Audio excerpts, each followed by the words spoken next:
Assalamualaikum warahmatullahi wabarakatuh. Nama saya Fatia Tuizati Kamila dari kelas 72. Kali ini saya akan mempresentasikan tentang kesuksesan Nabi Muhammad SAW melakukan perubahan. Dimulai dari kondisi masyarakat Madinah sebelum Islam. Kepercayaan masyarakat Madinah sebelum Islam.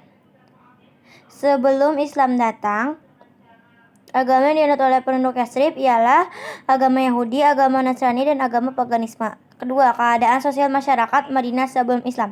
Yathrib memiliki dua kebudayaan, yaitu kebudayaan Arab dan kebudayaan Yahudi, yang jelas sangat berbeda tradisinya.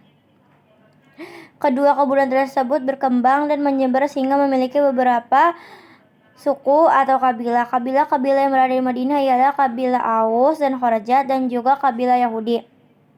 Keadaan ekonomi masyarakat Madinah sebelum Islam.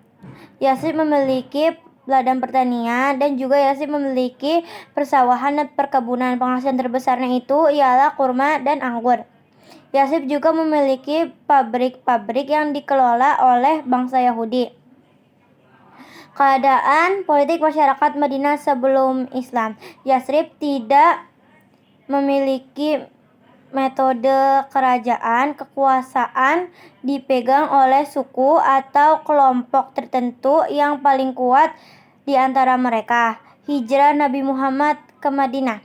Hijrah menurut bahasa ialah perpindahan tempat. Hijrah adalah perpindahan Nabi Muhammad SAW dan sahabatnya dari Mekah ke Madinah. Hijrah secara garis besar dibagi menjadi dua. Yang pertama, hijrah Makaniyah, yaitu terjadi 3 kali dalam kenabian: hijrah ke Habasyah, hijrah ke Taif, dan hijrah ke Yathrib atau Madinah.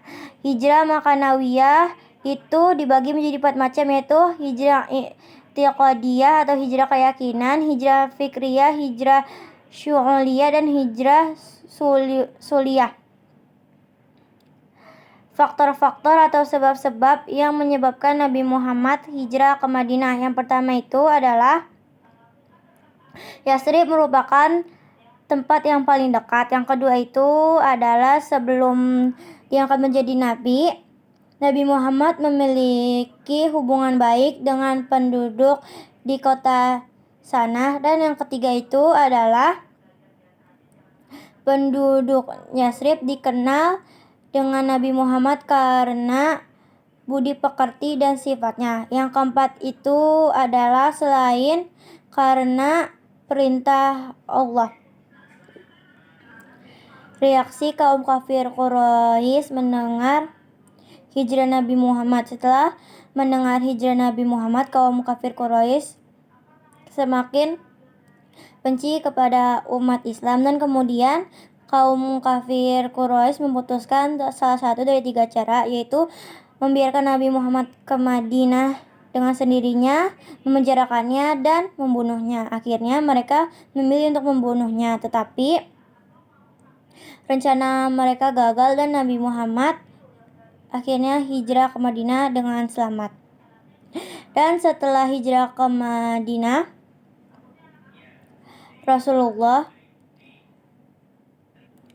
kaum kafir Quraisy tidak menyiksa kerabatnya atau keluarganya. Yang pertama, karena ketika kaum Quraisy tahu bahwa Nabi Muhammad sudah hijrah ke Madinah, rencana mereka sudah gagal. Yang kedua itu adalah tujuan mereka hanyalah ingin membunuh Nabi Muhammad. Dan juga kenapa kaum kafir Quraisy juga tidak menyiksa umat Islam, karena hampir rata-rata kaum muslim itu sudah berhijrah ke Madinah, dan banyak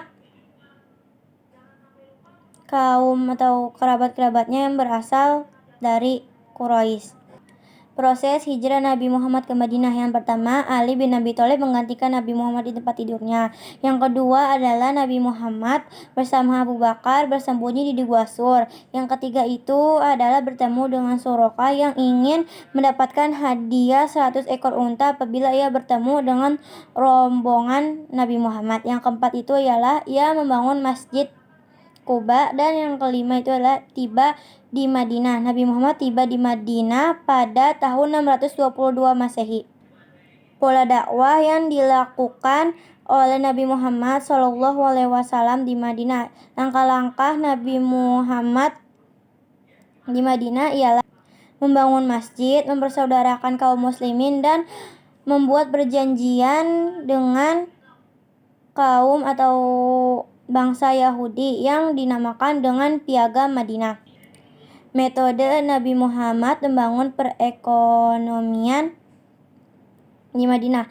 Yang pertama itu adalah mempersaudarakan kaum Ansor dan Muhajirin. Yang kedua itu adalah meminta pertolongan dari Ansor untuk membangun lapangan kerja. Yang ketiga itu adalah menempatkan orang-orang kafir miskin yang tidak mempunyai tempat tinggal di masjid. Yang keempat itu adalah bagi orang-orang mempunyai pengalaman berdagang atau modal, dianjurkan oleh Nabi Muhammad SAW untuk berdagang. Apabila tidak mempunyai modal atau pengalaman, Nabi Muhammad menganjurkan untuk menjadi petani. Yang terakhir adalah setelah turun perintah zakat, perekonomian semakin diperhatikan. Respon terhadap dakwah Nabi Muhammad. Setelah dakwah, terjadinya Perang Badar yang terjadi pada tahun 17 Ramadan atau 2 Hijriah yang bertepatan pada 17 Maret 624 Masehi. Kemudian juga Perang Badar yang terjadi pada tahun 3 Hijriah atau 625 Masehi. Perang Khandaq terjadi pada tahun 5 Hijriah atau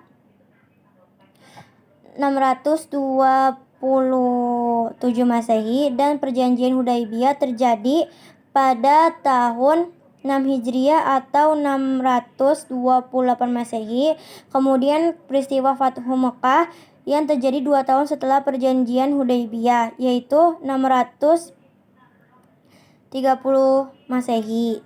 Dan kemudian juga Haji Wada atau Haji Pamitan terjadi pada bulan ke-11 tahun 10 Hijriah, dan Nabi Muhammad meninggal pada hari Senin 12 Rabiul Awal atau 8 Juni 632 Masehi. Wassalamualaikum warahmatullahi wabarakatuh.